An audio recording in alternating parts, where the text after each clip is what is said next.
تلك الرسل فضلنا بعضهم على بعض منهم من كلم الله ورفع بعضهم درجات وآتينا عيسى ابن مريم البينات وأيدناه بروح القدس ولو شاء الله ما اقتتل الذين من بعدهم من بعد ما جاءتهم البينات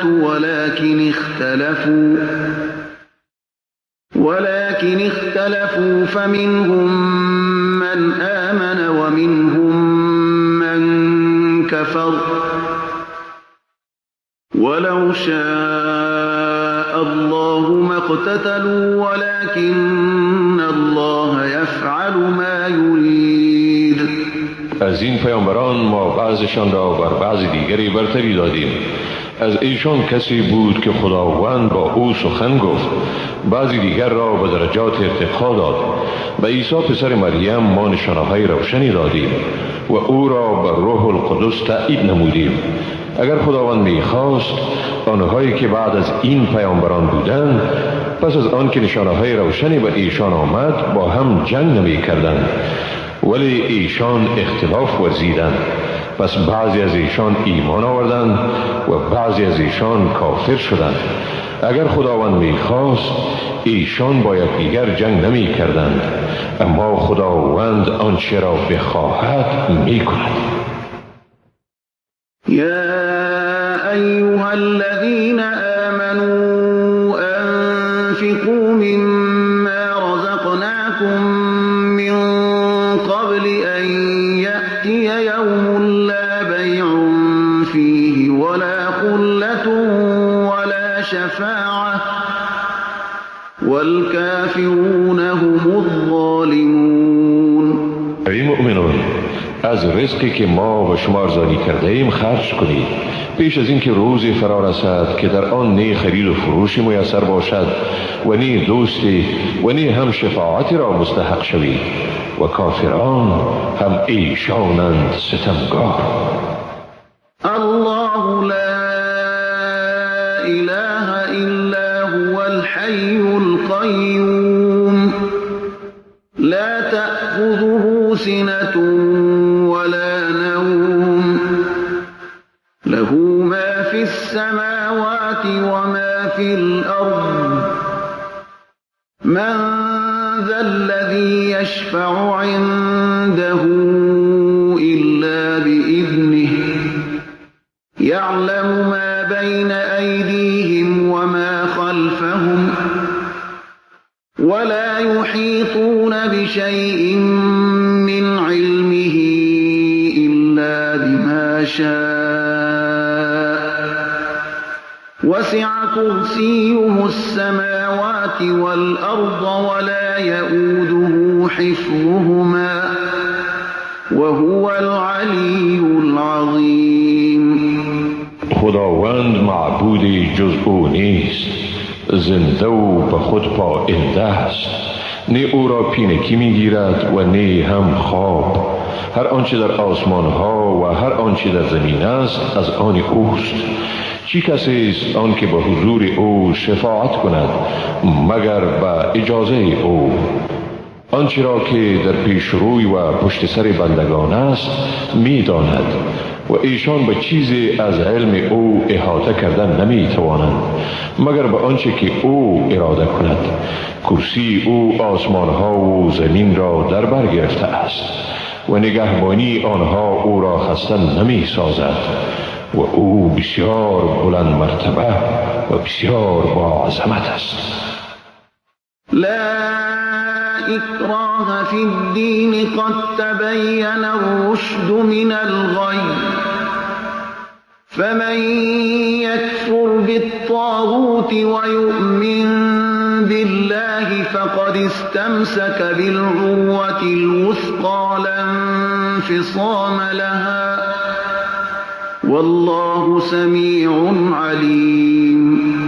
در دین اکراهی نیست، بیشک رهیابی از گمراهی جدا شده است. پس کسی که از شیطان روی برمیتابد و به خداوند ایمان می آورد به دستگیره مستحکمی چنگ زده است که هرگز گسستنی نیست و خداوند شنوا و داناست. الله ولي الذين آمنوا يخرجهم من الظلمات إلى النور والذين كفروا أولياؤهم الطاغوت يخرجونهم من النور إلى الظلمات أولئك أصحاب النار هم فيها خالدون. خداوند یاور مؤمنان است، ایشان را از تاریکی ها به روشنایی بیرون می آورد و کافران یاورانشان شیطان است که ایشان را از روشنایی به تاریکی ها می کشانند. هم ایشانند اهل دوزخ و در آن همیشه به سر می برند. ألم تر إلى الذي حاج إبراهيم في ربه أن آتاه الله الملك إذ قال إبراهيم ربي الذي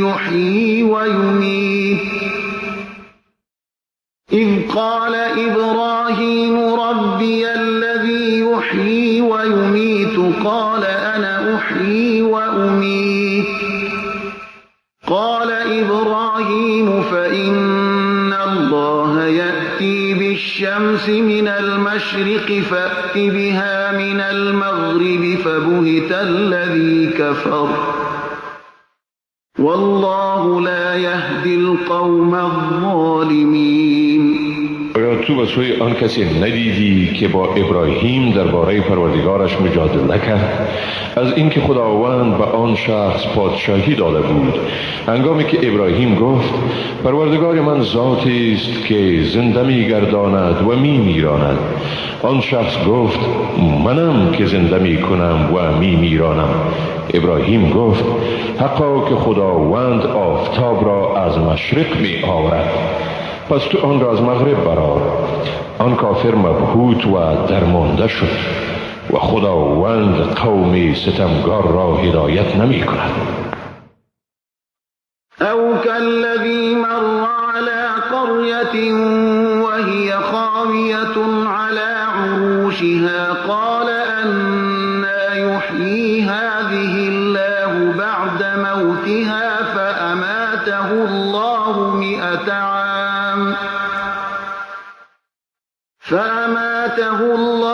100 عام ثم بعثه قال كم لبثت قال لبثت يوما أو بعض يوم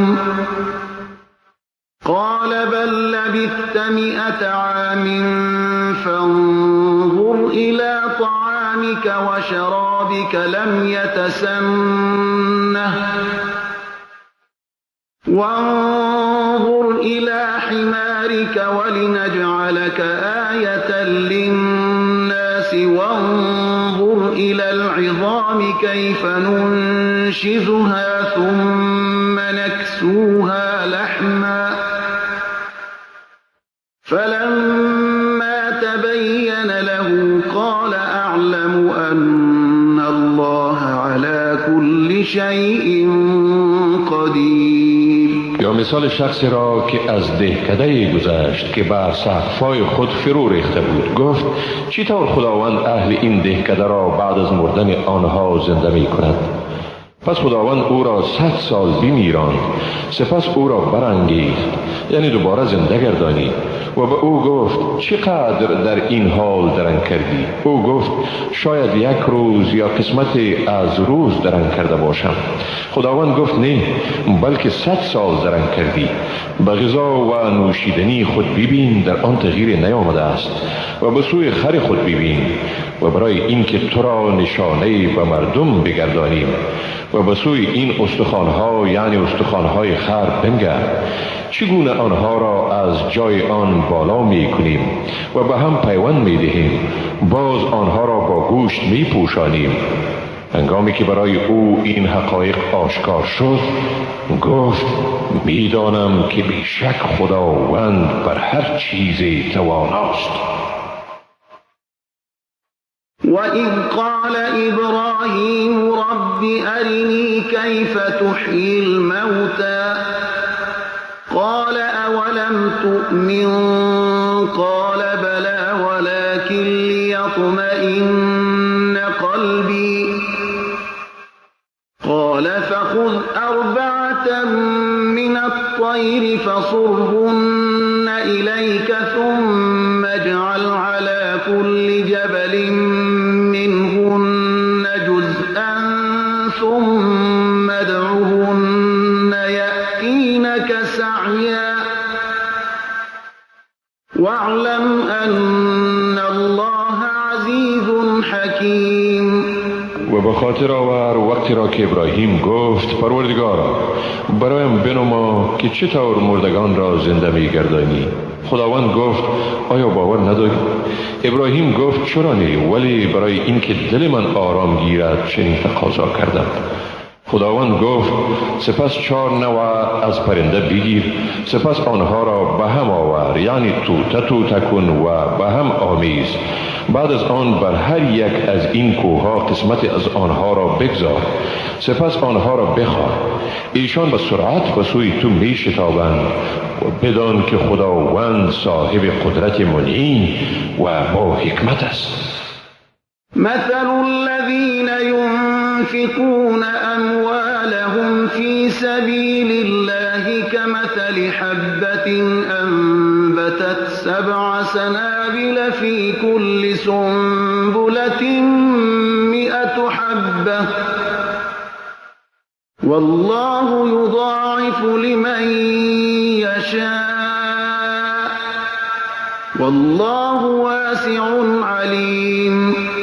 مثال آنانی که دارایی خود را در راه خدا خرج می کنند مثال دانه تخمی است که 7 خوشه و در هر خوشه 100 دانه می رویاند و خداوند برای هر کسی که بخواهد چندین بار زیاد می کند و خداوند گشایشگر و داناست. الذين ينفقون أموالهم في سبيل الله ثم لا يتبعون ما أنفقوا منا ولا أذى لهم أجرهم عند ربهم ولا خوف عليهم ولا هم يحزنون.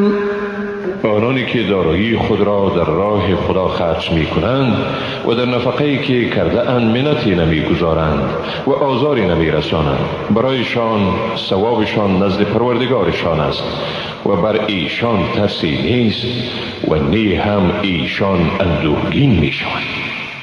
قول معروف و مغفرة خیر من صدقة يتبعها أذى والله غنی حلیم.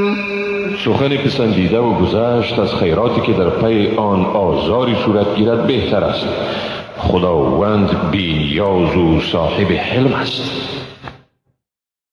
یا أيها الذين آمنوا لا تبطلوا صدقاتكم بالمن والأذى كالذي ينفق ماله رئاء الناس ولا يؤمن بالله واليوم الآخر فمثله كمثل صفوان عليه تراب فأصابه وابل فتركه صلدا لا يقدرون على شيء مما كسبوا والله لا يهدي القوم الكافرين. ای مؤمنان، خیرات خود را با منت گذاردن و آزار دادن باطل نکنید، مانند کسی که دارایی خود را ریاکارانه برای زدن به چشم مردم خرج می کند و نی به خداوند ایمان دارد و نی هم به روز آخرت. پس مثال وی به سنگ صاف ماند که بر آن خاک باشد، بر آن باران تند ببارد و خاک آن را بشوید. چنین مردم قادر نخواهند بود از عمل خود حاصلی به دست آورند و خداوند گروه کافران را رهیاب نمی سازد. ومثل الذين ينفقون أموالهم ابتغاء مرضات الله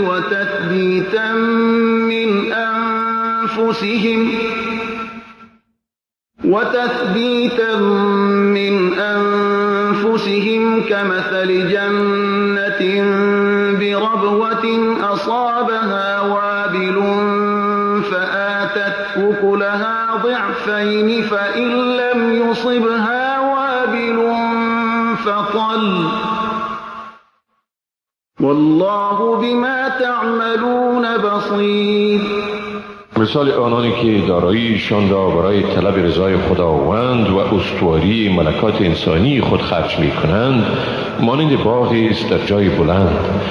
باران تند بر آن می بارد و آن را دوچند می سازد و اگر باران تند به آن نرسد شبنمی برای آن کافی است و خداوند به هر چیزی که شما می کنید بیناست.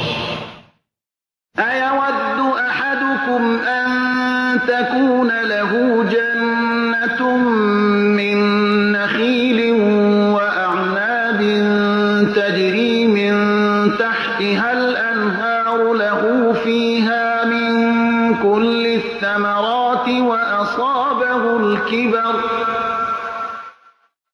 وأصابه الكبر وله ذرية ضعفاء فأصابها إعصار فيه نار فاحترقت كذلك يبين الله لكم الآيات لعلكم تتفكرون.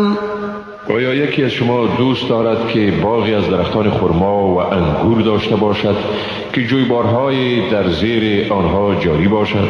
در آن باغ همه اقسام میوه ها موجود باشد. صاحب آن باغ به پیری رسد و دارای فرزندان خردسال و ضعیف باشد و این باغ در گردباد آتشین گیر آید و بسوزد. بدین ترتیب خداوند آیات خود را به شما بیان می کند تا باشد که شما فکر کنید. یا ایها الذین آمنوا انفقوا من طیبات ما کسبتم ومما اخرجنا لكم من الارض ولا تيمموا الخبيث منه تنفقون ولستم بآخذيه إلا أن تغمضوا فيه واعلموا أن الله غني حميد. ای مؤمنان، از چیزهای پاکیزه‌ای که کمایی کرده اید و از چیزهایی که ما برای شما زمین برآورده ایم خرج کنید و در صدد چیزی ردی یعنی غیر قابل استفاده از مال خود نشوید که آن را می دهید در حالی که خود شما آن را نمی گیرید مگر آن که از عیبی که در آن است چشم بپوشید و بدانید که خداوند بی‌نیاز و ستوده است. الشیطان یعدکم الفقر و یأمرکم بالفحشاء والله یعدکم مغفرة منه وفضلا والله واسع علیم. شیطان شما را به فقر وعده می دهد و به فحشا امر می کند مگر خداوند به شما آمرزش خیش و فضل خود را وعده می دهد و خداوند گشایشگر و داناست. یؤتی الحکمة من یشاء ومن يؤت الحكمة فقد أوتي خيرا كثيرا وما يذكر إلا أولو الألباب. خداوند هر کی را خواهد صاحب حکمت می سازد و هر کی را حکمت داده شد واقعا برایش خیر بیکران داده شده است و پند نمی گیرند مگر خردمندان. وما أنفقتم من نفقة أو نذرتم من نذر فإن الله يعلمه وما للظالمین من انصار.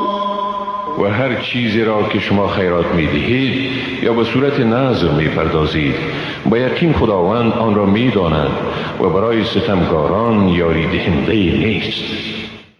إن تبدوا الصدقات فنعما هي وإن تخفوها وتؤتوها الفقراء فهو خير لكم ويكفر عنكم من سيئاتكم والله بما تعملون خبیر. اگر شما آشکارا صدقه بدهید این هم خوب است، ولی اگر شما پنهانی صدقه بدهید و آن را به کسانی برسانید که واقعا نیازمندند برای شما بهتر است. از شما بعضی از گناهان شما را می زداید و خداوند به آنچه می کنید آگاه است. لیس علیک هداهم ولكن الله یهدی من یشاء وما تنفقوا من خیر فلأنفسكم وما تنفقون إلا ابتغاء وجه الله وما تنفقوا من خير يوفى إليكم وأنتم لا تظلمون. راهیابی ایشان به ذمه تو ای پیامبر نیست، بلکه خداوند هر کی را خواهد راهیاب می سازد.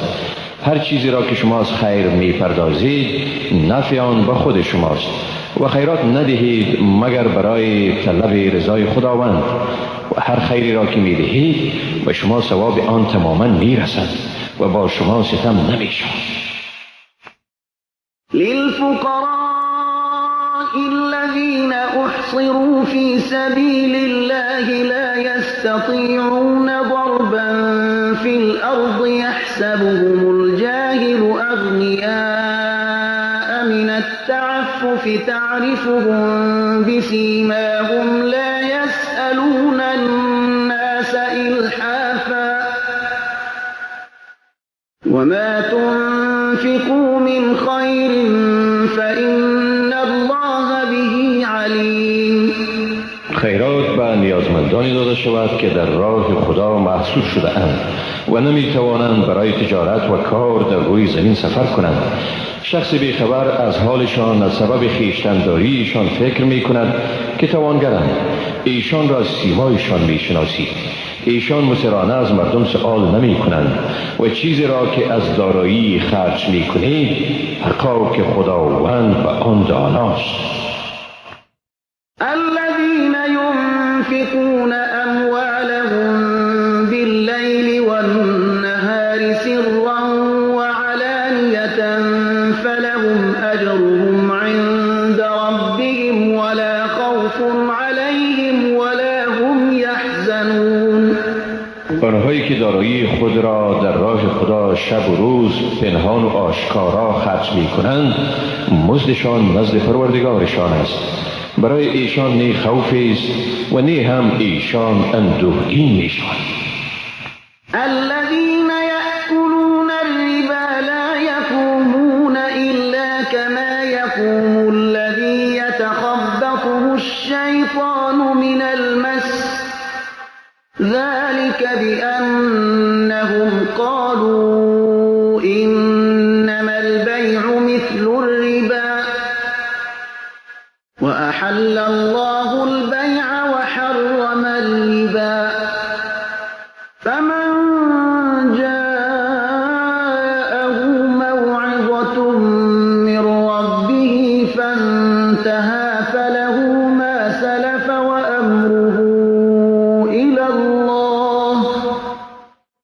ومن عاد فأولئك أصحاب النار هم فيها خالدون. آنهایی که سود میخورند در قیامت بر نمیخیزند مگر مانند برخاستن کسی که حواس او را شیطان به نسبت تماس مختل ساخته است. این به سبب آن است که ایشان گفتند واقعا بیع مانند سود است، در حالی که خداوند بیع را حلال و سود را حرام قرار داده است.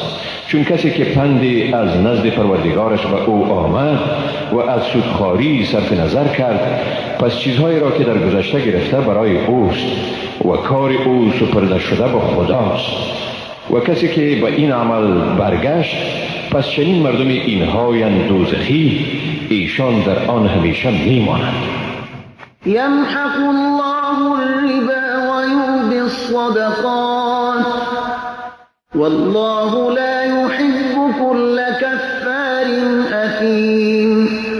خداوند سود را نابود می سازد و صدقات را افزون می گرداند و خداوند هیچ ناسپاسی گنهکاری را دوست ندارد. إن الذين آمنوا وعملوا الصالحات وأقاموا الصلاة وآتوا الزكاة لهم أجرهم عند ربهم ولا خوف عليهم ولا هم يحزنون. بیگمان آنهایی که ایمان آوردند و اعمال شایسته ورزیدند، نماز را به تمام و کمال برپا داشتند و زکات را پرداختند، مزد ایشان نزد پروردگارشان است، نی بر ایشان خوفی است و نی هم ایشان اندوهگین می شوند. یا ایها الذین آمنوا اتقوا الله وذروا ما بقی من الربا إن كنتم مؤمنین. ای مؤمنان، از خدا بترسید و آنچه را از سود مانده است رها کنید اگر واقعا مؤمن هستید. فإن لم تفعلوا فأذنوا بحرب من الله ورسوله وإن تبتم فلكم رؤوس أموالكم لا تظلمون ولا تظلمون. اگر سودخواری را رها نکردید، پس به جنگ از طرف خدا و رسولش آماده باشید. ولی اگر توبه کردید، در آن صورت اصل سرمایه شما از آن شماست، نی ستم می کنید و نی هم به شما ستم می شود. و این کان ذو عسرة فنظرة إلى میسرة و ان تصدقوا خیر لكم إن كنتم تعلمون. و اگر مدیون دچار تنگ دستی باشد، پس برای او مهلت است تا توانگری، و اگر قرض خود را برای او ببخشید، این برای شما بهتر است اگر فایده این کار را بدانید. واتقوا یوما ترجعون فیه الی الله ثم توفی كل نفس ما کسبت وهم لا یظلمون.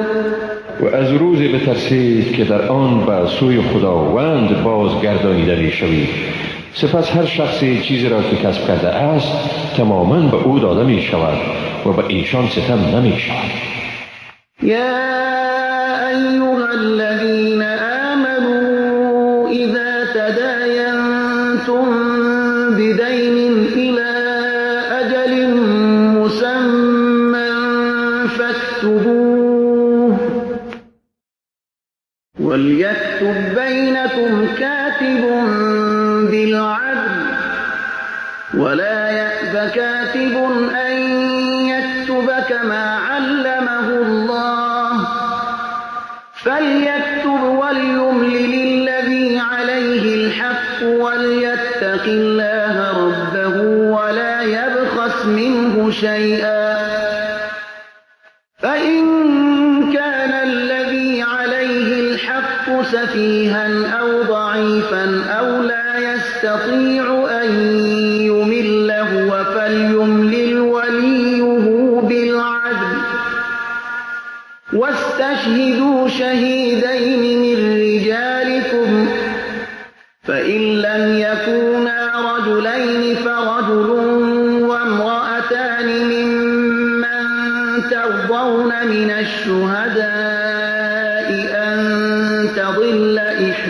إحداهما فتذكر إحداهما الأخرى ولا يأبى الشهداء إذا ما دعوا ولا تسأموا أن تكتبوه صغيرا أو كبيرا إلى أجله ذلكم أقسط عند الله وأقوم للشهادة وأدنى ألا ترتابوا إلا أن تكون تجارة حاضرة تديرونها بينكم فليس عليكم جناح ألا تكتبوها وأشهدوا إذا تبايعتم ولا يضار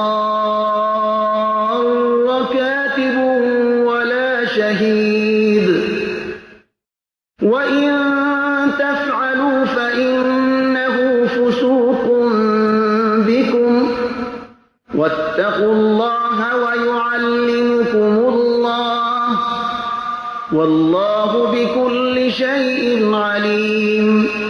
و ای مؤمنان، چون به معیار معین و قرض معامله نمودید پس آن را بنویسید و باید کاتب آن را صادقانه میان شما بنویسد و کاتب همان گونه که خدا به او آموخته است از نوشتن آن ابا نورزد. پس او باید بنویسد و کسی که قرض بر اوست باید املا کند و باید از خدای پروردگار خویش بترسد و نباید از آن چیزی که مدیون است کم کند. هرگاه مدیون سفیه یعنی نادان یا ضعیف باشد یا خودش قدرت املا را نداشته باشد پس ولی او صادقانه املا کند و 2 گواه از مردان خود بگیرید و اگر 2 مرد نباشد پس 1 مرد و 2 زن گواه شوند از شاهدانی که به گواهیشان رضامند باشید تا اگر یکی از ایشان اشتباه ورزد پس یکیشان دیگرش را یاد دهانی نماید و چون گواهان خواسته شوند از شهادت دادن ابا نورزند و از این معلوم نشوید که حق را اندک باشد یا بسیار به قید مدت آن بنویسید. این نوشتن در نزد خدا عادلانه تر و برای گواهی درست تر است و نزدیکتر است به این که به شک نیفتند مگر آنکه تجارتی باشد که آن را بین خود دست به دست کنید. در این صورت بر شما گناهی نیست اگر آن را ننویسید و چون خرید و فروش کردید گواه بگیرید و باید نه کاتب و نه گواه زیانمند شوند و اگر چنین کنید این گناهی است به شما و از خدا بترسید و خداوند به شما میآموزد و خداوند به همه چیز داناست. و این کنتم علی سفر ولم تجدوا كاتبا فرهان مقبوضة فإن أمن بعضكم بعضا فليؤد الذي اؤتمن أمانته وليتق الله ربه ولا تكتموا الشهادة ومن يكتمها فإنه آثم قلبه والله بما تعملون عليم. و اگر در سفر بودید و نویسنده نیافتید پس گروی لازم است قطع شده و اگر یکی از شما به دیگری اعتماد میکنید پس باید همان کسی که با او اعتماد شده امانت یا ذمه خود را ادا کند و باید از خدای پروردگار خویش بترسد و شهادت را کتمان مکنید و هر کس که آن را کتمان کند بیگمان دل او آغشته به گناه است و خداوند به هر چیزی که میکنید داناست. لله ما في السماوات وما في الأرض وإن تبدوا ما في أنفسكم أو تخفوه يحاسبكم به الله فيغفر لمن يشاء ويعذب من يشاء والله على كل شيء قدیر.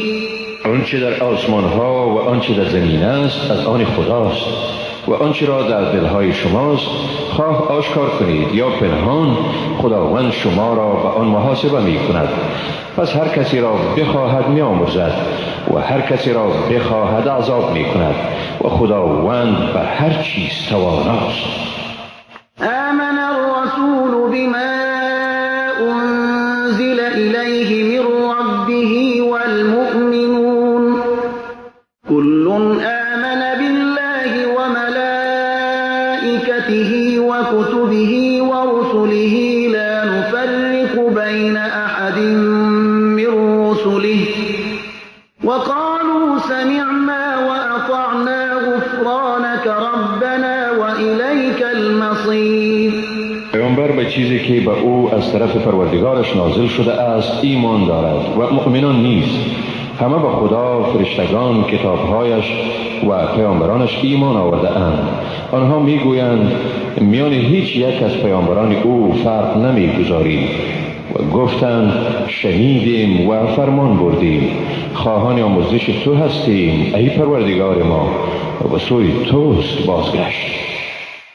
لا يكلف الله نفسا إلا وسعها لها ما كسبت وعليها ما اكتسبت ربنا لا تؤاخذنا إن نسينا أو أخطأنا ربنا ولا تحمل علينا إصرا كما حملته على الذين من قبلنا ربنا ولا تحملنا ما لا طاقة لنا به واعف عنا واغفر لنا وارحمنا أنت مولانا فانصرنا على القوم الكافرين.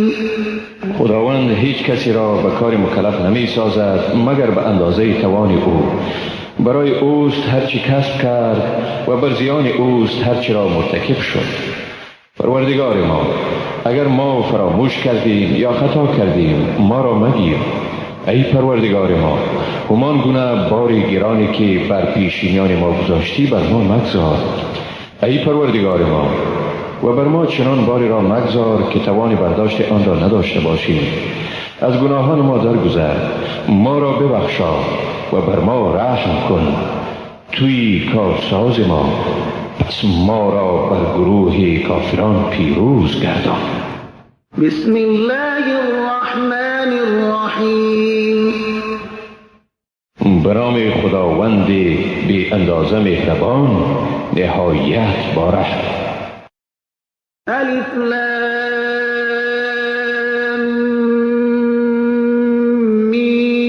میم. الف لام میم.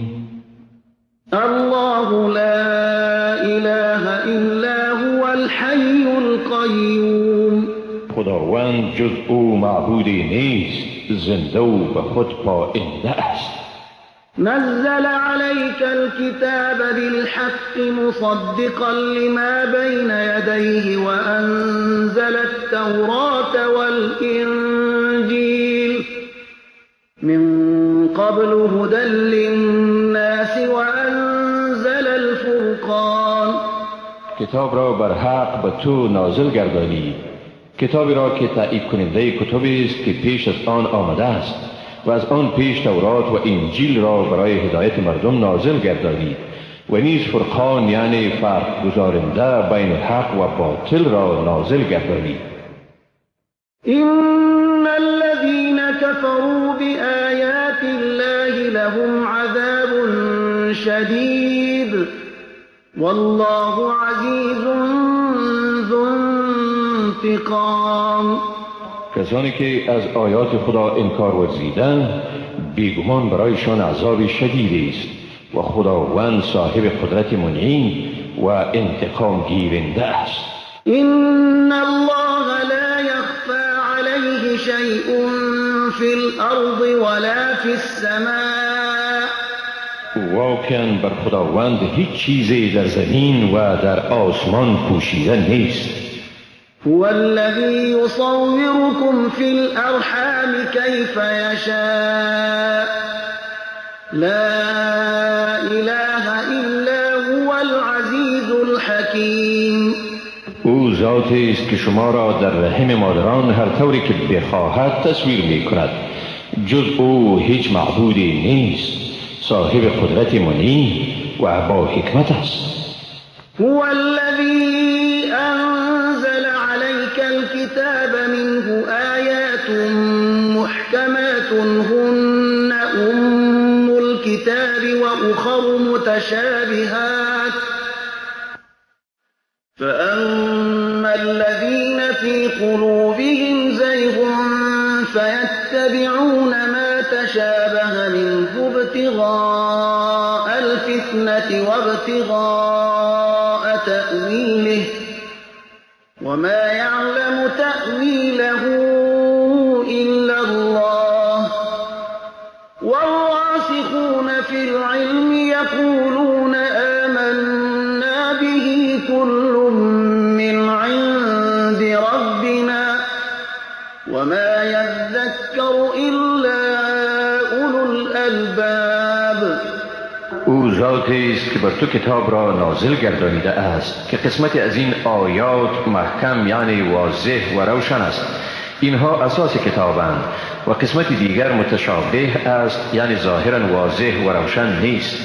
پس کسانی که در دلهایشان انحراف است برای فتنه انگیزی و به قصد تأویل قسمت از آن را که متشابه است بدون در نظر داشت آیات محکمی که در زمینه آمده است پیروی می کنند، در حالی که جز خدا کسی دیگر تأویل آن را نمی داند.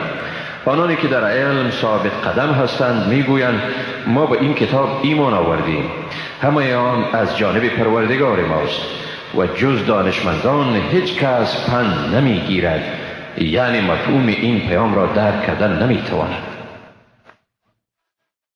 ربنا لا تزغ قلوبنا بعد إذ هديتنا وهب لنا من لدنك رحمة إنك أنت الوهاب.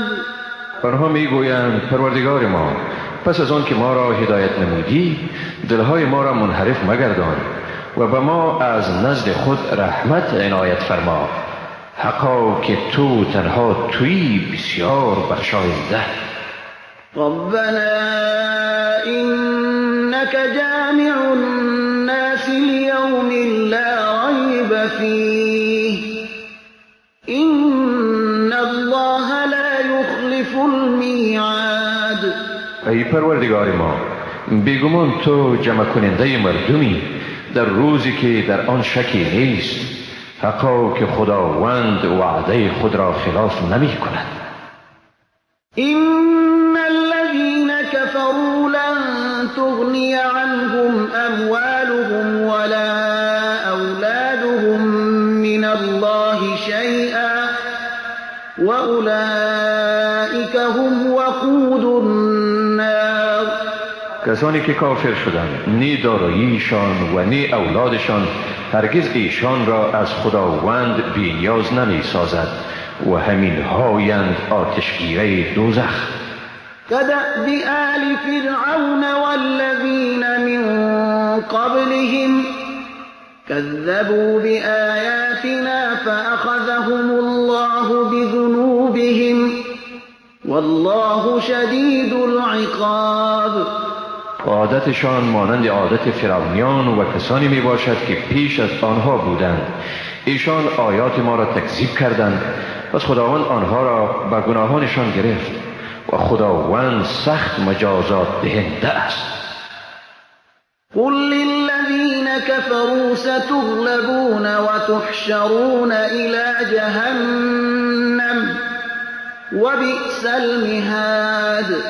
به کافران بگو به زودی مغلوب می شوید و به سوی دوزخ حشر می گردید و چی بد مسکنی است دوزخ.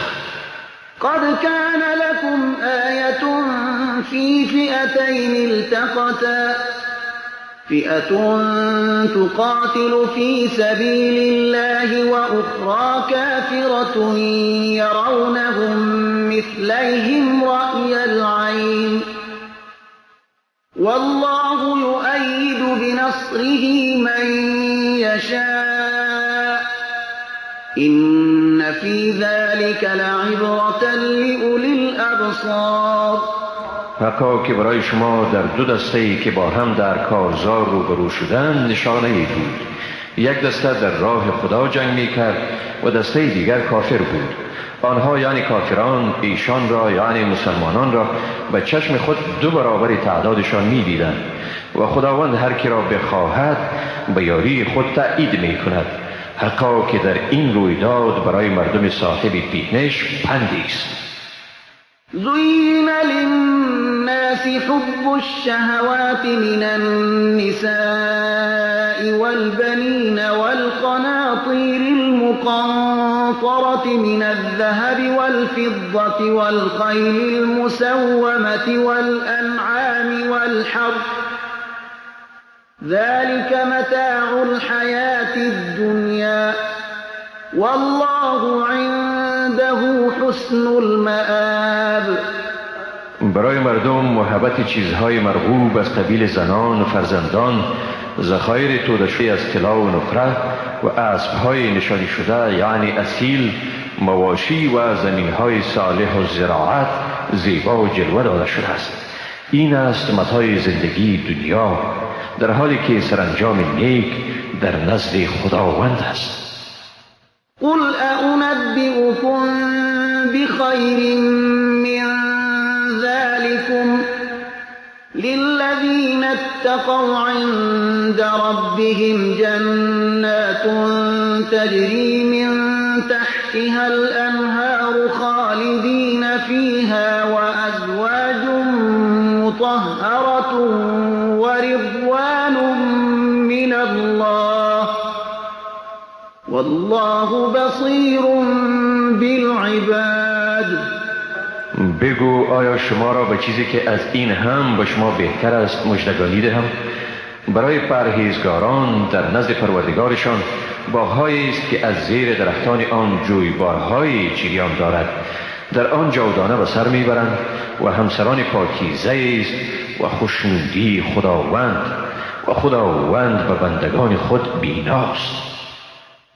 الذين يقولون ربنا إننا آمنا فاغفر لنا ذنوبنا وقنا عذاب النار. آنانی که میگویند پروردگار ما، واقعا ما ایمان آوردیم، پس گناهان ما را بیامرز و ما را از عذاب آتش نجات بده.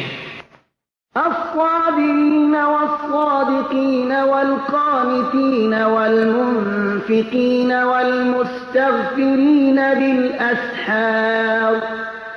یعنی شکیبایان، راستگویان، فرمانبرداران، خرج کنندگان و آمرزش خواهان در سحرگاهان. شهد الله أنه لا إله إلا هو والملائكة وأولو العلم قائما بالقسط لا إله إلا هو العزيز الحكيم. خداوند گواهی داد بر اینکه جز او معبودی نیست و فرشتگان و کسانی که از علم بهره اندوز هستند نیست، در حالی که خداوند به عدالت قائم است. جز او معبودی نیست، او صاحب قدرت منی و با حکمت است. إن الدين عند الله الإسلام وما اختلف الذين أوتوا الكتاب إلا من بعد ما جاءهم العلم بغيا بينهم ومن يكفر بآيات الله فإن الله سريع الحساب.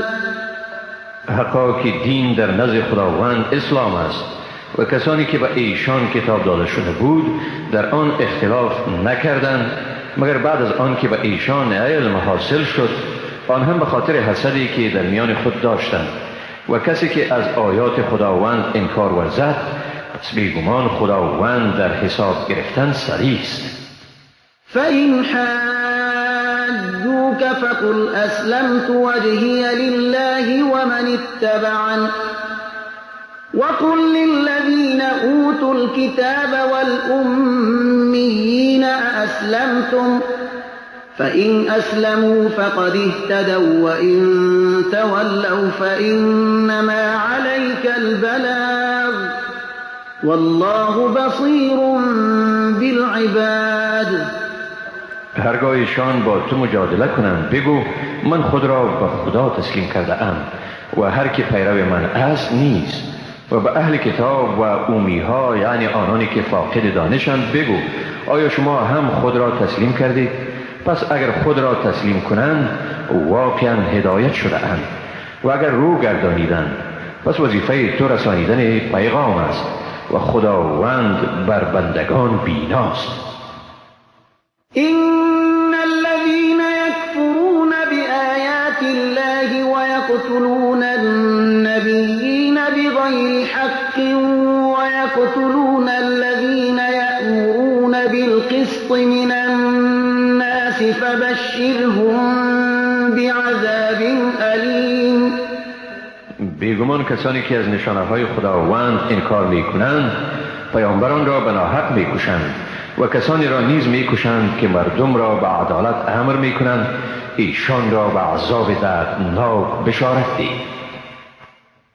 أولئك الذين حبطت أعمالهم في الدنيا والآخرة وما لهم من ناصرين. ایشان کسانی اند که اعمالشان در دنیا و آخرت ضایع گردیده است و برای ایشان مددگاری نیست.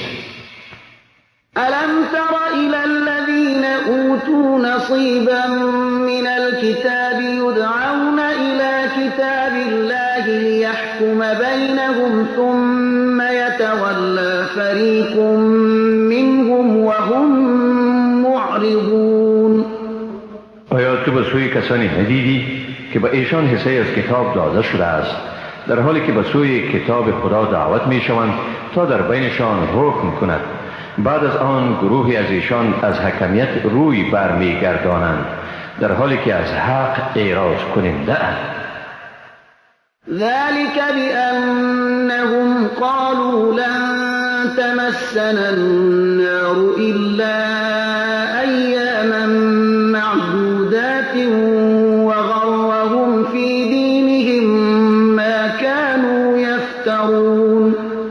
این سبب است که گفتند هرگز ما را آتش به غیر از چند روز محدود لمس نمی کند. ایشان را افتراهایشان در برابر دینشان فریب داده است. فكيف إذا جمعناهم ليوم لا ريب فيه ووفيت كل نفس ما كسبت وهم لا يظلمون. پس حال ایشان چه خواهد بود که در روزی آنها را جمع کنیم که در آن شکی نیست و به هر کس چیزی که کسب کرده است تماما پرداخته شود و به ایشان ستم نمی شود. قل اللهم مالك الملك تؤتي الملك من تشاء وتنزع الملك ممن تشاء وتعز من تشاء وتذل من تشاء بيدك الخير إنك على كل شيء قدیر. بگو بار خدایا ای مالک پادشاهی، به هر که خواهی پادشاهی میدهی و از هر که خواهی پادشاهی را باز میگیری، هر که را خواهی عزت میدهی و هر که را خواهی ذلیل میگردانی. خیر به ید توست، حقا که تو بر هر چیز توانایی. تولج اللیل فی النهار و تولج النهار في الليل وتخرج الحي من الميت وتخرج الميت من الحي وترزق من تشاء بغير حساب.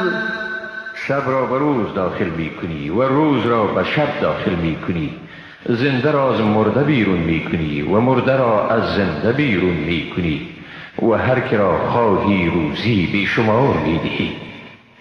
لا يتخذ المؤمنون الكافرين أولياء من دون المؤمنين ومن يفعل ذلك فليس من الله في شيء إلا أن تتقوا منهم تقاه ويحذركم الله نفسه وإلى الله المصير. مؤمنان نباید جز مؤمنان کافران را دوست و سرپرست خویش گیرند و هر کس که چنین کند پس از دوستی خدا برای او چیزی نیست، یعنی رابطه خود را از خدا گسسته است، مگر آنکه از ایشان به نوعی بترسید و خداوند شما را از خشم خود برحذر می سازد و بازگشت به سوی خداست. قل إن تخفوا ما في صدوركم أو تبدوه يعلمه الله ويعلم ما في السماوات وما في الأرض والله على كل شيء قدير. بگو اگر چیزی را که در دل شماست پنهان کنید یا آن را آشکار سازید، خدا آن را می داند و آنچه را در آسمان ها و آنچه در زمین است می داند و خداوند بر هر چیزی تواناست. يوم تجد كل نفس ما عملت من خير محضرا وما عملت من سوء تود لو أن بينها وبينه أمدا بعيدا ويحذركم الله نفسه والله رؤوف بالعباد. روزی که هر شخص هر کاری نیک را که انجام داده حاضر شده می یابد و نیز هر عمل ناشایسته را آرزو می کند ای کاش بین او و اعمال ناپسند او فاصله طولانی می بود. خداوند شما را از خشم خود برحذر می سازد. خداوند به بندگان خود بسیار مهربان است. قل إن كنتم تحبون الله فاتبعوني يحببكم الله ويغفر لكم ذنوبكم والله غفور رحیم. بگو اگر شما خداوند را دوست دارید پس مرا پیروی کنید تا خدا شما را دوست بدارد و گناهان شما را ببخشد. خداوند آمرزنده و مهربان است. قل أطيعوا الله والرسول فإن تولوا فإن الله لا يحب الكافرين.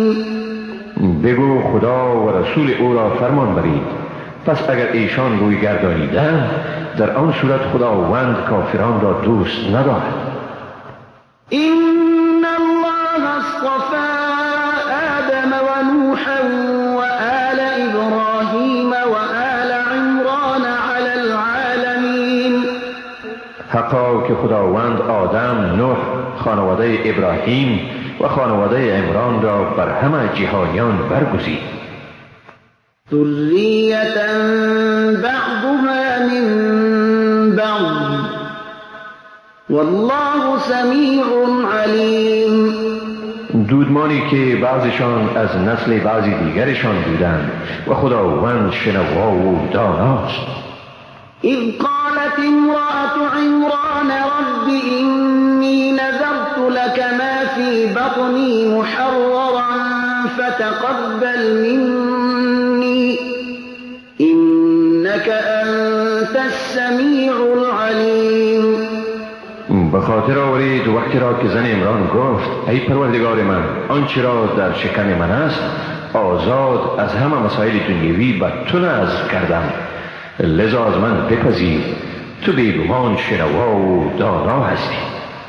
فلما وضعتها قالت رب إني وضعتها أنثى والله أعلم بما وضعت وليس الذكر كالأنثى وإني سميتها مريم وإني أعيذها بك وذريتها من الشيطان الرجيم. هنگامی که او را زاد گفت پروردگار من دختری زادم و خداوند بهتر می‌دانست که او چی زاده است و به هیچ وجه آن پسر مانند این دختر نیست. من او را مریم نام نهاده ام و من او و اولادش را از شیطان مردود در پناه تو قرار میدهم. فتقبلها ربها بقبول حسن وأنبتها نباتا حسنا وكفلها زكريا كلما دخل عليها زكريا المحراب وجد عندها رزقا قال يا مريم أنى لك هذا قالت هو من عند الله إن الله يرزق من يشاء بغير حساب. پس پروردگارش آن را به قبول نیکو پذیرفت. خداوند او را پرورش نیکو داد و زکریا را سرپرستش ساخت. هر باری که زکریا به محراب یعنی حجره عبادت مریم برای دیدنش داخل می شد نزدش روزی می یافت. گفت ای مریم این برای تو از کجا می آید؟ مریم گفت این از جانب خداست. حقا که خداوند به هر کسی که بخواهد روزی به شمار می دهد. هنالك دعا زكريا ربه قال رب هب لي من لدنك ذرية طيبة إنك سميع الدعاء. در آن هنگام زکریا به پروردگار خود دعا کرد و گفت ای پروردگار من تو از نزد خویش به من فرزندی پاکیزه ببخش، حقا که تو شنونده دعایی. فنادته الملائكة وهو قائم يصلي في المحراب أن الله يبشرك بيحيى مصدقا بكلمة من الله وسيدا وحصورا ونبيا من الصالحين. پس در حالی که وی در محراب به نماز ایستاده بود فرشتگان وی را چنین صدا کردند بیگمان خداوند تو را به یحیی مژده می دهد که تصدیق کننده کلمه از جانب خداوند است و بزرگمنش است و پاک دامن و پیامبری است از زمره صالحان. قال رب أنا يكون لي غلام وقد بلغني الكبر وامرأتي عاقر قال كذلك الله يفعل ما يشاء. زکریا گفت ای پروردگار من چگونه من صاحب فرزندی خواهم شد در حالی که پیری به سر وقت من رسیده و زنم نازای است؟ خداوند فرمود به همین گونه خداوند هر آنچه را بخواهد می کند.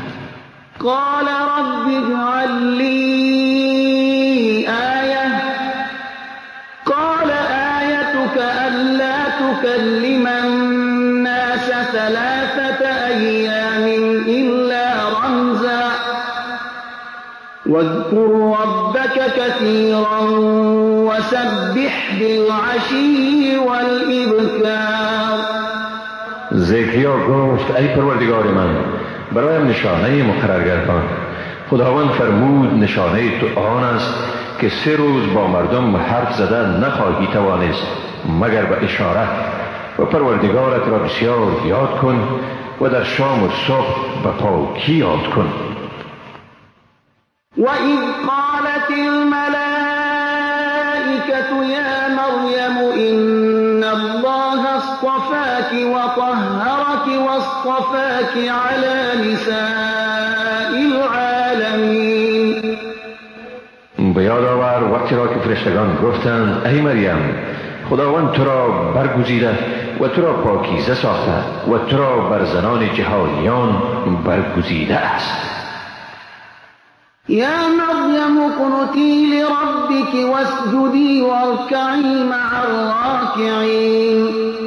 ای مریم پروردگارت را به اخلاص پرستش کن، سجده نما و با رکوع کنندگان رکوع کن.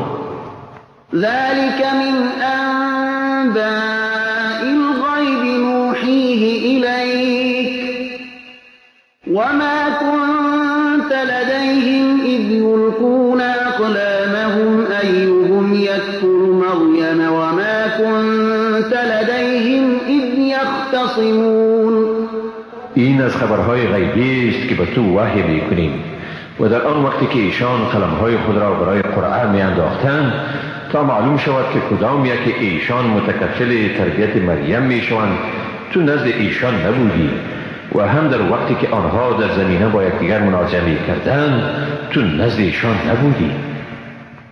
إذ قالت الملائكة يا مريم إن الله يبشرك بكلمة منه اسمه المسيح عيسى بن مريم وجيها في الدنيا والآخرة ومن المقربين. به یاد آور وقتی را که فرشتگان گفتند ای مریم حقا که خداوند تو را به کلمه از جانب خود بشارت می‌دهد، نام او مسیح است، عیسی پسر مریم که هم در این دنیا و هم در آخرت آبرومند بوده و از مقربان است. ويكلم الناس في المهد وكهلا ومن الصالحين. و با مردم هم در گهواره و هم در بزرگسالی سخن میگوید و از صالحان است. قالت رب أنى يكون لي ولد ولم يمسسني بشر قال كذلك الله يخلق ما يشاء إذا قضى أمرا فإنما يقول له كن فيكون. مریم گفت ای پروردگار من از کجا من صاحب فرزندی می شوم در حالی که بشری به من تماس نکرده است؟ گفت خداوند آنچه را اراده نماید چنین می آفریند و چون امری را دستور دهد پس بیگمان به آن می گوید شو و آن می شود. ويعلمه الكتاب والحكمة والتوراة والإنجيل. و خداوند به او کتاب و حکمت و تورات و انجیل را می آموزد. ورسولا إلى بني إسرائيل أني قد جئتكم بآية من ربكم أني أخلق لكم من الطين كهيئة الطير فأنفخ فيه فيكون طيرا بإذن الله وأبرئ الأكمه والأبرص وأحيي الموتى بإذن الله وأنبئكم بما تأكلون وما تدخرون في بيوتكم إن في ذلك لآية لكم إن كنتم مؤمنين. و او را به حیث پیامبر به بنی اسرائیل با این پیام میفرستد که من بیگمان به شما با معجزه از پروردگار شما آمده ام که از گل به شما شکل پرنده می سازم، سپس در آن می دمم و به اذن خداوند پرنده می گردد و من به اذن خدا آنانی را که کور مادرزاد یا پیسند شفا و مرده را جان می دهم و من از چیزی که آن را می خورید و از آنچه در خانه های خود ذخیره می کنید به شما خبر می دهم. براستی اگر شما باور دارید این معجزه ها برای شما نشانه روشنی است برای این که من واقعا پیامبر می باشم. ومصدقا لما بين يدي من التوراة ولأحل لكم بعض الذي حرم عليكم وجئتكم بآية من ربكم فاتقوا الله وأطيعون. و من به سوی شما آمده ام تا تصدیق کننده تورات باشم که پیش از من بود و برای شما قسمتی از آنچه را که قبلا بر شما حرام شده بود حلال گردانم و به شما معجزه را از پروردگار شما آورده ام. لذا از خدا بترسید و مرا اطاعت کنید. إن الله ربي وربكم فاعبدوه هذا صراط مستقیم. بیگمان خداوند پروردگار من و پروردگار شماست، پس او را پرستش کنید، این است راه راست. فلما أحس عيسى منهم الكفر قال من أنصاري إلى الله قال الحواريون نحن أنصار الله آمنا بالله واشهد بأننا مسلمون. چون عیسی از ایشان یعنی یهودیان احساس کفر کرد گفت مددگاران من در راه خدا چی کسانی خواهد بود؟ حواریون گفتند ما مددگاران راه خداوند هستیم، به خداوند ایمان آوردیم و تو گواه باش که ما مسلمانیم. ربنا آمنا بما أنزلت واتبعنا الرسول فاكتبنا مع الشاهدين. پروردگار ما به آنچه تو فرستاده ای ایمان داریم و رسول را پیروی می کنیم، پس ما را از زمره گواهان بنویس. ومكروا ومكر الله والله خير الماكرين. و یهودیان برای از بین بردن عیسی دسیسه چیندند و خداوند این دسیسه را دامنگیر خودشان ساخت و خداوند بهترین تدبیر کنندگان است. إذ قال الله يا عيسى إني متوفيك ورافعك إلي ومطهرك من الذين كفروا وجاعل الذين اتبعوك فوق الذين كفروا إلى يوم القيامة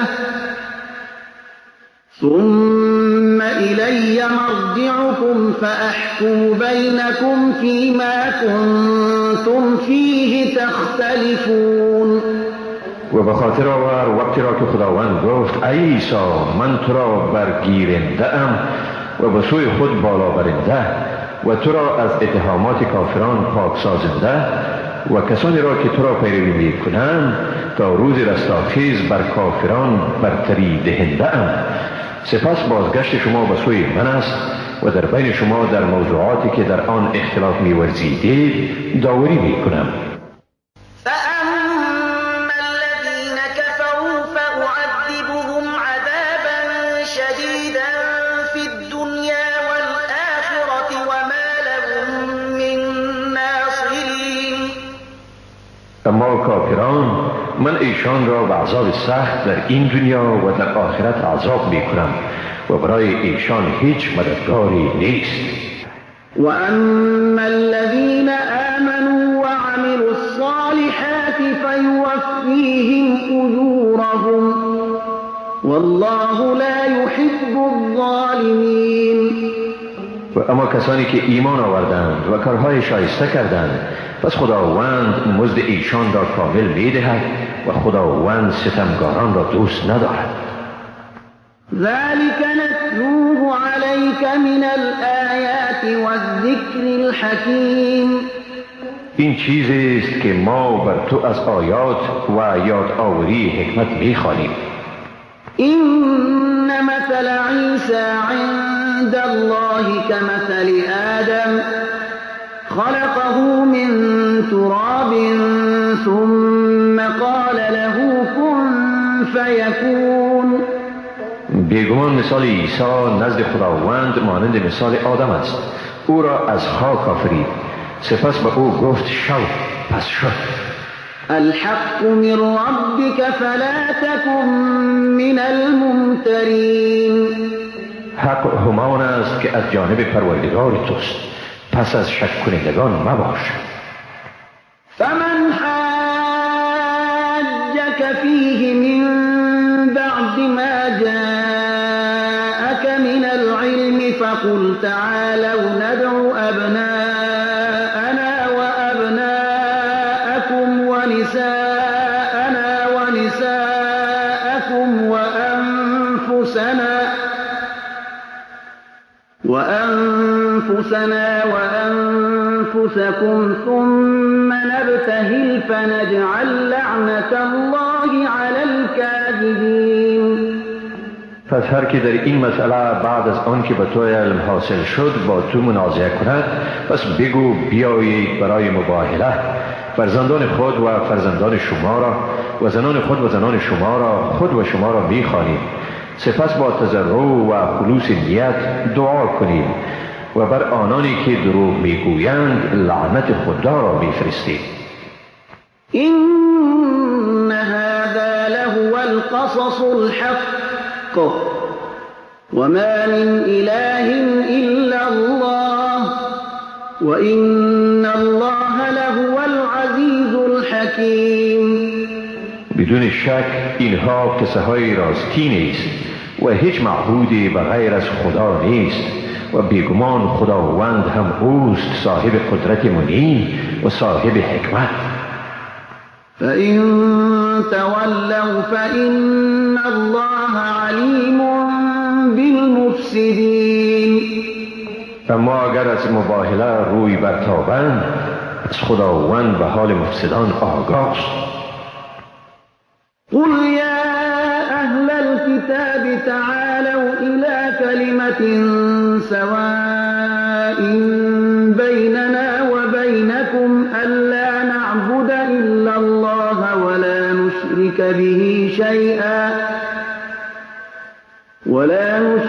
به شيئا ولا يتخذ بعضنا بعضا أربابا من دون الله فإن تولوا فقولوا اشهدوا بأننا مسلمون. بگو ای اهل کتاب، بیایید به سخنی که بین ما و شما مشترک است همزبان شویم که بغیر از خدا کسی دیگر را نپرستیم، هیچ چیزی را به او شریک نیاوریم، بعضی از ما بعضی دیگر را جز خدا به خدایی نگیرد. پس اگر اهل کتاب روی برتابند، پس شما بگویید گواه باشید که ما مسلمانیم، یعنی به اراده خداوند تسلیم می باشید.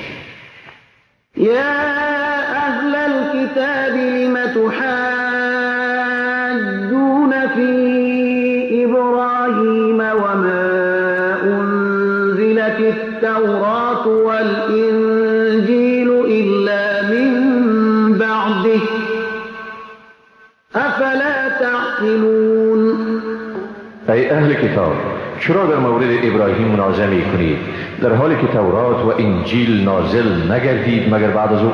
آیا شما نمی فهمید؟ ها انتم هؤلاء حاججتم فيما لكم به علم فلم تحاجون فيما ليس لكم به علم والله يعلم وأنتم لا تعلمون. آگاه باشید، شما کسانی هستید که در موضوعاتی که در آن کمی معلومات دارید منازعه کردید، اما چرا در مسائل منازعه می نمایید که درباره آن معلوماتی ندارید؟ خداوند می داند و شما نمی دانید. ما كان إبراهيم يهوديا ولا نصرانيا ولكن كان حنيفا مسلما وما كان من المشركين. ابراهیم نه یهودی بود و نه هم نصرانی، بلکه او یکتاپرست واقعی و مسلمانی بود و از زمره مشرکان نبود. إن أولى الناس بإبراهيم للذين اتبعوه وهذا النبي والذين آمنوا والله ولي المؤمنين. بدون شک کسانی به ابراهیم نزدیکترند که از وی پیروی کردند و این پیامبر و مسلمانان نیز و خداوند کارساز مؤمنان است. ودت طائفة من أهل الكتاب لو يضلونكم وما يضلون إلا أنفسهم وما يشعرون. فرقه از اهل کتاب میخواستند که اگر بتوانند شما را گمراه سازند، اما ایشان شما را نه بلکه خودشان را گمراه میسازند و ایشان درک نمیکنند. يا أهل الكتاب لم تكفرون بآيات الله وأنتم تشهدون. ای اهل کتاب، چرا از آیات خداوند انکار می‌ورزید در حالی که خود شما با آن گواه هستید؟ يا أهل الكتاب لم تلبسون الحق بالباطل وتكتمون الحق وأنتم تعلمون. ای اهل کتاب، چرا حق را به باطل می‌آمیزید و حق را پنهان می‌کنید در حالی که می‌دانید؟ وقالت طائفة من أهل الكتاب آمنوا بالذي أنزل على الذين آمنوا وجه النهار واكفروا آخره لعلهم يرجعون. گروهی از اهل کتاب گفتند در اول روز به آنچه به مؤمنان نازل شده ایمان بیاورید و در آخر روز از آن انکار ورزید تا شاید مسلمانان به شک افتند و بازگردند. ولا تؤمنوا إلا لمن تبع دينكم قل إن الهدى هدى الله أن يؤتى أحد مثل ما أوتيتم أو يحاجوكم عند ربكم قل إن الفضل بيد الله يؤتيه من يشاء والله واسع عليم. هیچ کسی را تصدیق نکنید مگر آنکه دین شما را پیروی کند. بگو هدایت راستین همانا هدایت خداوند است. شما را حسد بر این داشته است که این چنین دسیسه به کار برید که می بینید به کسی همان چیزی داده شده که به شما داده شده است، یا از این می ترسید که مبادا در نزد پروردگار شما در برابر شما حجت آورند. بگو واقعا فضل به ید خداوند است، به هر کسی که بخواهد آن را می دهد و خداوند گشایشگری داناست. يختص برحمته من يشاء والله ذو الفضل العظیم. و هر کسی را که بخواهد به رحمت خیش اختصاص می دهد و خداوند صاحب فضل بزرگ است. ومن أهل الكتاب من إن تأمنه بقنطار يؤده إليك ومنهم من إن تأمنه بدينار لا يؤده إليك إلا ما دمت عليه قائما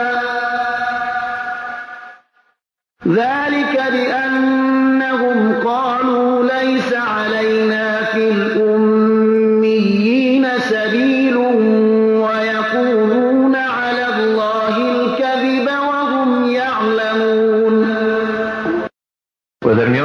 کتاب کسانی هستند که اگر نزدشان ثروت بسیاری را به امانت بگذاری آن را به تو با میل و آسانی ادا می کنند و در میان ایشان کسانی نیز هستند که اگر نزد ایشان یک دینار را هم به امانت بگذاری آن را به تو باز نمی دهند مگر اینکه پیوسته بر آن مراقب باشی. این سببی است که ایشان می گویند در پایمال کردن حق این امیها هیچ مسئولیت متوجه ما نیست و ایشان بر خداوند دروغ می بندند در حالی که ایشان حقیقت را می دانند. بلى من أوفى بعهده واتقى فإن الله يحب المتقين. آری هر کسی را که به پیمان خیش وفا کند و پرهیزگار باشد پس بیگمان خداوند پرهیزگاران را دوست می‌دارد. إن الذين يشترون بعهد الله وأيمانهم ثمنا قليلا أولئك لا خلاق لهم في الآخرة ولا يكلمهم الله ولا ينظر إليهم يوم القيامة ولا يكلمهم الله ولا ينظر إليهم يوم القيامة ولا يزكيهم ولهم عذاب أليم. بیگمان کسانی که به عهد خدا و سوگندهای خیش پول ناچیزی را به دست می آورند ایشان بهره در آخرت ندارند و نی خداوند با ایشان سخن می گوید و نی به سوی آنها در روز قیامت به مهربانی نظر می کند و نی ایشان را از گناه پاک می سازد و برای ایشان عذابی دردناک است.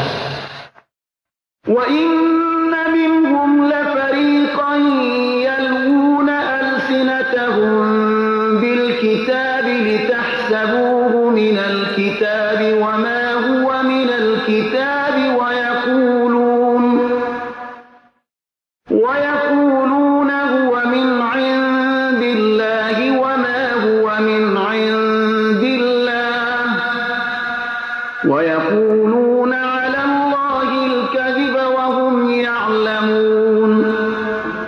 بیگمان در میان ایشان گروهی هستند که زبان خیش را به خواندن مطالب خود ساخته از کتاب می پیچانند تا شما آن را از کتاب بپندارید در حالی که آن قسمتی از گفته هایشان از کتاب نیست و می گویند این نزد خداوند است در حالی که این نزد خداوند نیست و خداوند دروغ می بندند در حالی که ایشان حقیقت را می دانند.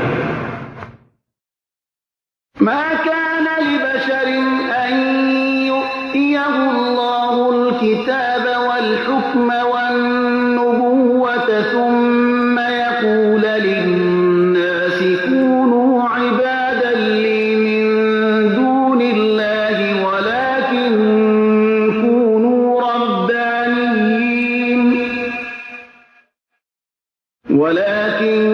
كونوا ربانيين بما كنتم تعلمون الكتاب وبما كنتم تدرسون. برای بشری که خداوند کتاب، حکمت و پیامبری داده به او هیچ سزاوار نیست که به مردم بگوید شما بندگان من باشید و نی بندگان خدا، بلکه میگوید شما مردم خدایی باشید چون کتاب را تعلیم داده اید و چون آن را خوانده اید. ولا يأمركم أن تتخذوا الملائكة والنبيين أربابا أيأمركم بالكفر بعد إذ أنتم مسلمون. و شما را امر نمی کند که فرشتگان و پیامبران را به خدایی بگیرید. آیا او شما را به کفر امر می کند بعد از اینکه مسلمان شدید؟ وَإِذْ أَخَذَ اللَّهُ مِيثَاقَ النَّبِيِّينَ لَمَا آتَيْتُكُم مِّن كِتَابٍ وَحِكْمَةٍ ثُمَّ جَاءَكُمْ رَسُولٌ مُّصَدِّقٌ لِّمَا مَعَكُمْ لَتُؤْمِنُنَّ بِهِ وَلَتَنصُرُنَّهُ قَالَ أَقْرَرْتُمْ وَأَخَذْتُمْ عَلَى ذَلِكُمْ إِصْرِي قال فاشهدوا وأنا معكم من الشاهدين. و به یاد دارید وقتی را که خداوند پیمان استوار از پیامبران گرفت که چون به شما از کتاب و حکمت دادم، بعد از آن به شما پیامبری آمد که تصدیق کننده همان چیزی بود که با شما است.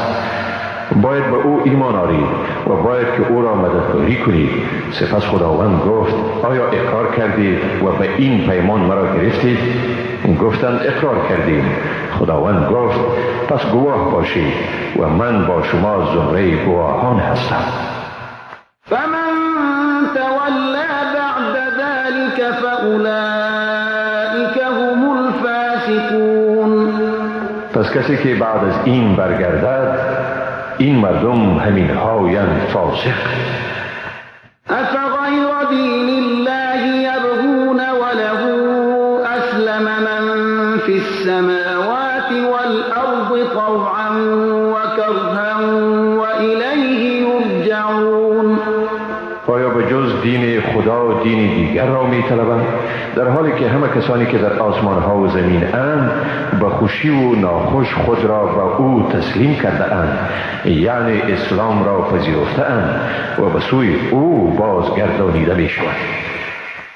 قل آمنا بالله وما أنزل علينا وما أنزل على إبراهيم وإسماعيل وإسحاق ويعقوب والأسباط وما أوتي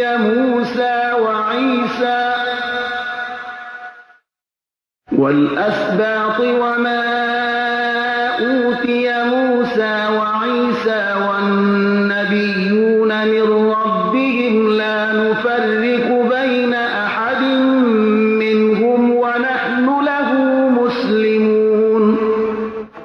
بگو ما به خداوند و به آنچه به ما نازل شده و به آنچه به ابراهیم، اسماعیل، اسحاق، یعقوب و قبایل یعنی بازماندگان یعقوب وحی شده و به آنچه به موسی و عیسی و دیگر پیامبران از طرف پروردگارشان داده شده است ایمان داریم. در میانشان فرقی نمیگذاریم و ما به او تسلیم هستیم. ومن يبتغ غير الإسلام دينا فلن يقبل منه وهو في الآخرة من الخاسرين. و کسی که جز اسلام دینی را بجوید پس هرگز از او پذیرفته نمی شود و او در آخرت از زیانکاران است. كيف يهدي الله قوما كفروا بعد إيمانهم وشهدوا أن الرسول حق وجاءهم البينات والله لا يهدي القوم الظالمين. چگونه خداوند قومی را هدایت می کند که بعد از ایمان آوردن خود کافر شد و بعد از اینکه گواهی دادند بر اینکه پیامبر بر حق است و بعد از اینکه به ایشان نشانه های روشن آمد و خداوند قوم ستمگاران را هدایت نمی کند. أولئك جزاؤهم أن عليهم لعنة الله والملائكة والناس أجمعين. ایشان جزایشان این است که از طرف خدا، فرشتگان و همه مردم بر ایشان لعنت می شود. خالدین فیها لا یخفف عنهم العذاب ولا هم ینظرون. ایشان در این حالت همیشه به سر میبرند، نه عذابشان تخفیف داده می شود و نه هم به ایشان مهلت داده می شود. إلا الذين تابوا من بعد ذلك وأصلحوا فإن الله غفور رحيم. مگر کسانی که بعد از آن توبه کردند و خود را اصلاح نمودند، پس حقا که خداوند آمرزنده و مهربان است. إن الذين كفروا بعد إيمانهم ثم ازدادوا كفرا كفرا لن تقبل توبتهم وأولئك هم الضالون. بیگمان آنهایی که بعد از پذیرش ایمان کافر شدند و بعد از آن بر کفر افزودند هرگز توبهشان قبول نمی شود و ایشان واقعا گمراه. إن الذين كفروا وماتوا وهم كفار فلن يقبل من أحدهم ملء الأرض ذهبا ولو افتدى به أولئك لهم عذاب أليم وما لهم من ناصرين. بیگمان کسانی که کافر شدند و در حال کفر مردند پس هرگز از هیچ یکی از ایشان اگرچه زمین را از طلا هم پر کنند این فدیه ایشان برای نجات از عذاب پذیرفته نمی شود. اینها برایشان عذابی دردناکی است و برایشان مددگاری نیست.